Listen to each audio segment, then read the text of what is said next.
Folks, welcome back to the Blockbuster Brothers. Today, we are talking about the Odyssey, the movie that cost $250 million to make and has, at this point, made $922 million. Christopher Nolan's baby.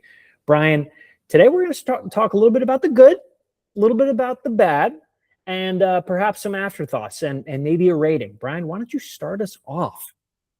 You know what? I'm holding myself back, and I don't know if it's a good idea if I'm going first because this movie's been positively received, and we've seen with how high the box office numbers are. You know, it's already made its money back and then heading on towards $1 billion. So people keep showing up for Christopher Nolan. I think if I had to pick some of my favorite scenes of it, you know, I really love Robert Pattinson. He just keeps growing on me. He really felt authentic, and Anne Hathaway did a great job. They were some of the more authentic characters for me, and there was a few moments that I wish they expanded on a little bit more. Is the inside of the Trojan horse with them drowning inside. I was like, oh, there's these moments that are high tension, really cinematic, and I thought that was a real strong moment. I thought he did Hades well. And this is, I got to commend Christopher Nolan on just like a macro view of like, this is, I think, really out of his bag. You know, this is a mythical story. I think the versions that we've seen of the story have been very grounded, with like Troy, but if you know the books, it's very like it's mythologically based with all the Greek gods, and they're very much involved in the story. And he went for it. So I think that he stepped out of his realm of realism, and it's interesting to see him, try stuff new at this day and age. I'm struggling for the good, man. I really want to rip into it. Ooh, okay. Fair enough. I think I'll perhaps bring to light some things that I think shone through amongst other things. So I think there was really great sequences. Like you mentioned, the Hades, the Cyclops, the island with all the animals. Those were all very cool.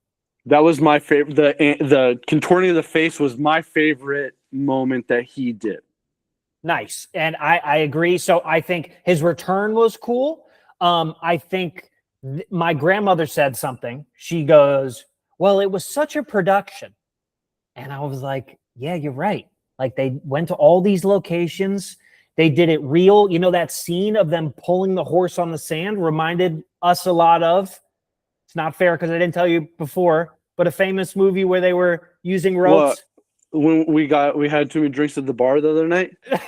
The Werner Herzog film, remember the? Yes. Yeah. Can't remember. Whatever. Fitzcarraldo, I think. Yeah, but we're looking like amateurs. No, but that was real. But that was really cool. Like that production and the commitment to realism of like, even if we are gonna carry this horse only 50 meters, you're still doing it, and it was still impressive. So I think those were good, and I think it did a good job. The story did a good job. The editor, whatever, did a good job of interweaving the three stories: the son leaving, the past journey that Odysseus went on, and then Odysseus in the present.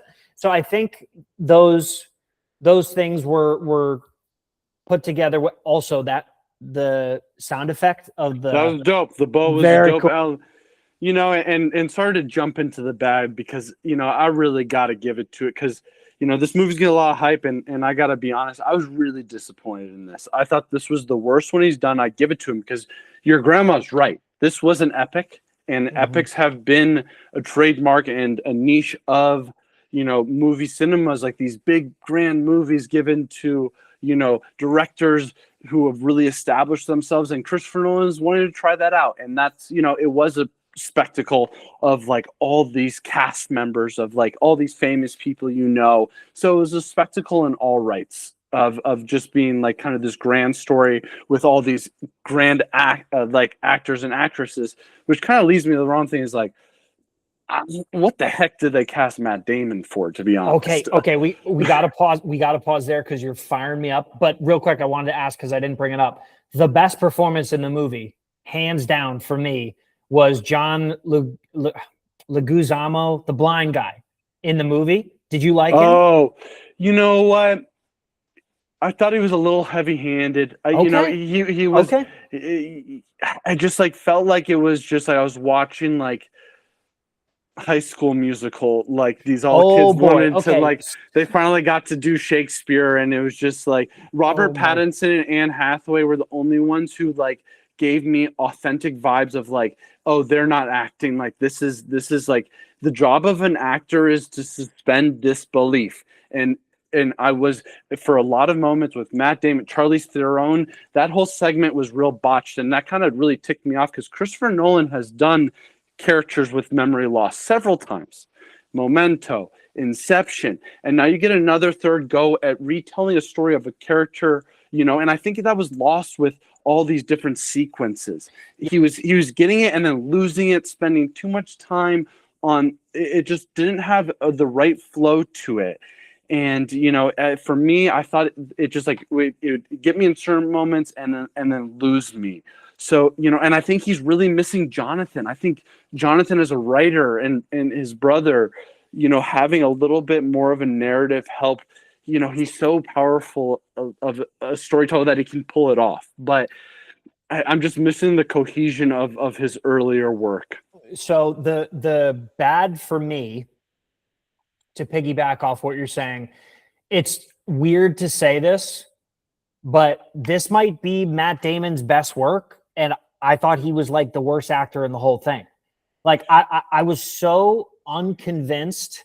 And even, I don't know if you caught it, but in the end scene, dude, like he doesn't look athletic at all. It's like, is a very distinct difference between something like that and the gladiator fight scenes. Oh my gosh. I thought that was probably one of the better scenes too, you know?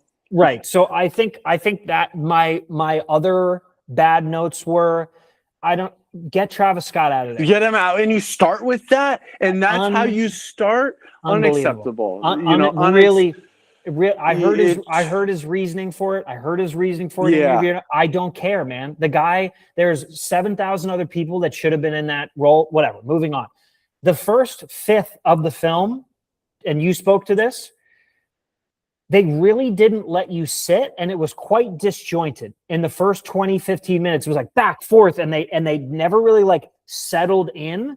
And so I thought that was the weakest part of the whole film, was the beginning. And then I also think, to Brian's earlier point as well, you didn't even really understand why he didn't come back until the very end, which he made it clear. It was like, well, because we did this Trojan horse thing, you know, it upset Zeus, and I did such a bad thing. No inkling of that prior. So even though the return was cool, you know, those things I thought, you know, I thought there was some weak dialogue at points, but I got a hot take for you after, but add on anything, but those are my bad. Yeah, kind of my last little point is like, you know, it hit on many points, and then that's why it wasn't, you know, I heard this quote the other day: art is all about expectations. And if anybody has the highest expectations, it's Christopher Nolan.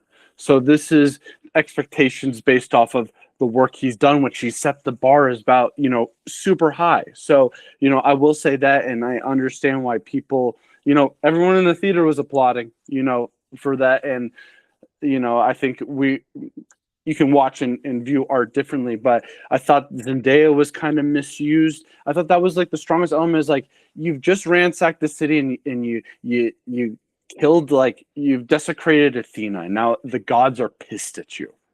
And then you show that at the end, and he's all distraught. But then you start if you look back in the beginning of the movie, he's a happy-go-lucky, dumb thing. Right. So the continuity of like, this was supposed to be taking place after this, but I don't feel like I'm getting a depressed down Matt Damon who knows that he just spit in the god's face and just executed a woman who's haunting his memories. And I'm like, this is you had it. You went too big. You're dealing with a lot of, you know, on location and a lot of things you got to commend him on. But, you know, I would have loved to see him do with some no-name actors, Robert Pattinson, you know, and clean up this story into something a little bit smaller. I know he wanted to be an epic, so maybe, you know, that wouldn't have that would have defeated the purpose of what Christopher Nolan was doing this. But we could go on talking about this forever. I'd love to hear what you rated this. Considering both the good and the bad. Right, and we have a few notes on the bad, so you might find this surprising. I give this an 8.1 out of 10. A 10 being the top 100 movies, let's say, that you think are perfect that you've seen in your life. And so I give it an 8.1 because the cast as a whole did good, but not great. The camera work I thought was very good. The costuming was amazing. The music was great. And some of these sequences were really well put together. But we do have a lot of bad. However, all those positive attributes, I do see it potentially being nominated for Best Picture, and it might win depending on what happens this year. I mean, we just don't know. It's such a Hollywood movie. This is very Lawrence of Arabia. This is very Ben-Hur. I mean, it depends what the competition is. So did I love it? No, but I was happy I saw it. And here's my hot take is I completely agree with you, but I give it a 4 or a 3. 4 or 3. Wow. But to be honest, there's nobody. Christopher Nolan is like my child that I'm like way too overbearing and tough on. You know what I mean? I love and expect nothing but the highest from him. And I just really miss him and Jonathan working together. I really do. I really miss him and Jonathan working together. You have to think it's better than Tenet, though, right? Yeah, but that's not saying much. Yeah, that's taking his other lowest one. Okay. And I would argue Robert Pattinson is becoming a force. And he's almost my most watchable actor right now. If you put Robert Pattinson and you just give him the full screen time, I almost argue that Tenet's better because it just had more Robert Pattinson. I like it. I don't know. You heard it here, folks.